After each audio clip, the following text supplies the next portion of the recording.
بسم اللہ الرحمن الرحیم۔ اتنی برکتوں والا مہینہ، اتنی شانوں والا مہینہ ماہ رمضان۔ میرے نبی پاک صلی اللہ تعالیٰ علیہ وسلم نے فرمایا شعبان میرا مہینہ ہے، رمضان میرے رب کا مہینہ ہے۔ آپ نے کچھ باتوں کا بڑا ہی خیال رکھنا ہے۔ ایک تو آپ نے کوشش کرنی ہے نمازیں ذوق کے ساتھ پڑھی جائیں، یعنی ایک ہے کہ اوہ ٹانگیں نہیں اٹھ رہی، اب تراویح کا ٹائم ہو، نہ اس میں کجی ہے، اس میں تھوڑا سا ذوق کی کمزوری ہے۔ اٹھنا ہے تو شوق سے اٹھنا ہے، بھاگ کے اٹھنا ہے۔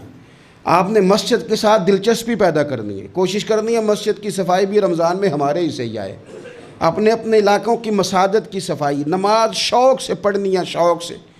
آپ نے رمضان المبارک میں کوشش کرنی ہے کہ آپ یہ کہیں کہ زیادہ سے زیادہ میں دوسروں کو نواز سکوں، میں چپکے سے پہنچوں، کسی غریب تک خود سے جاؤں اور رمضان سے پہلے جاؤں، تاکہ وہ پہلا روزہ جو اس نے رکھنا ہے وہ اسی لنگر سے رکھے جو میرے حصے میں آئے، اور اس کو اپنا محسن سمجھیں جس کی وجہ سے اللہ آپ کو ثواب دے رہا ہے، اس کو محسن سمجھیں جس کی وجہ سے اجر مل رہا ہے۔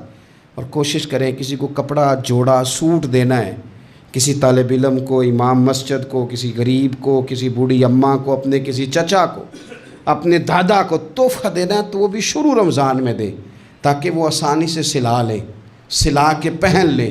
رمضان میں ہم نے قرآن پاک سے پیار کرنا ہے، قرآن پاک سے پیار کرنا ہے، صبح بھی تلاوت، دوپہر بھی تلاوت، بچوں کو ذوق دلانا ہے، شوق دلانا ہے۔ ہم نے قرآن مجید رمضان شریف میں تراویح میں ذوق سے سننا ہے، کھڑے ہونا ہے۔ پھر رمضان المبارک کے اندر احساس ہم نے بہت زیادہ پیدا کرنا ہے۔ ہم نے دیکھنا ہے کہ میں کس جگہ میری ضرورت ہے، میں کس طرح کر کے کام آ سکتا ہوں، وہاں اپنی خدمات کو پیش کرنا ہے۔ پھر اس سے آگے آپ بڑھیں گے۔ رمضان شریف کے اندر سحری میں اٹھنا تو ہے نا جی، دہی لینے بھی جانا پڑتا ہے، دودھ لینے بھی کئی دفعہ جانا پڑتا ہے، تو اٹھنا تو ہے۔ تو ایسا نہ کریں کہ 10 منٹ پہلے اٹھیں، اٹھ کے پہلے تہجد کی نماز پڑھیں، وہ نماز جس کے بارے میں میرے نبی پاک علیہ السلام نے فرمایا جب بندہ تہجد کے لیے کھڑا ہوتا ہے تو رب اسے دیکھ کے مسکراتا ہے، جو اس کی شان کے لائق۔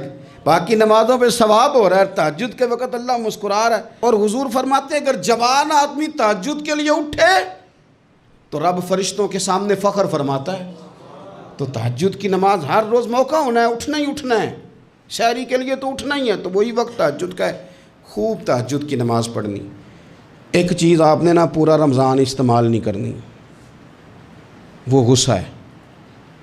سارے روزے یعنی بالکل عین افطاری کے وقت بھی کوئی بندہ غلط بات برداشت، کون سی بات کرنی ہوتی ہے، صحیح کہ غلط؟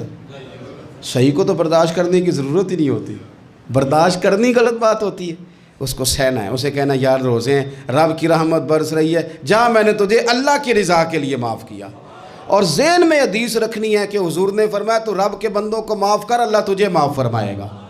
رمضان شریف میں اور سعادت کے ساتھ اور پیار کے ساتھ، اور غیبت نہیں کرنی کسی کی بھی، کسی ادارے کی نہیں، کسی بندے کی نہیں، غیبت نہیں کرنی۔ آپ کو حدیث میں ملے گا کہ نبی پاک علیہ السلام نے کچھ بیویوں سے کہا تھا کہ تم نے تو روزہ توڑ دیا ہے، اور تم نے حلال کے ساتھ رکھا تھا، حرام کے ساتھ توڑ دیا۔ یا رسول اللہ کس طرح؟ فرمایا غیبت نہیں کی تم نے، مردہ بھائی کا گوشت نہیں کھایا۔ یہ بہت بڑا جرم ہے، اس سے بچنا ہے۔ موبائل کم استعمال کرنا ہے، اور مہربانی کریں کم خبریں دیکھیں، جو خبریں عورتیں پڑھتی ہیں ان خبروں سے بھی پرہیز کریں۔ کوئی ہم نے بڑا سال 11 مہینے سیاسی تبصرے کر لیے، کیا انقلاب آیا پھر ملک میں؟ تو رمضان کا مہینہ سیاسی تبصرے رہنے دیں، زیادہ وقت مسجد میں گزاریں، زیادہ وقت اللہ کے گھر میں گزاریں، زیادہ ٹائم آپ تلاوت قرآن پاک میں، استغفار میں، درود شریف میں گزاریں۔ ایک دوسرے کے ساتھ پیار کریں، ایک دوسرے کے کام آئیں۔ اے خالق کائنات، آئندہ جمعہ رمضان میں آنے والا ہے، اللہ امت کی خیر فرمانا، کشمیر کے مظلوموں کی خیر کرنا، برما کے مجبوروں کی خیر کرنا۔ پاکستان تیرے نبی پاک علیہ السلام کے نام پر، کلمے کے نام پر بنایا گیا وطن ہے، اللہ اس میں دین کا جھنڈا نافذ فرما دے، اس وطن عزیز کو قیامت کی صبح تک قائم فرمانا، اور اللہ ہم سب کو بھائی چارے سے، پیار سے، محبت سے، ایک دوسرے کے احساس میں زندہ رکھنا۔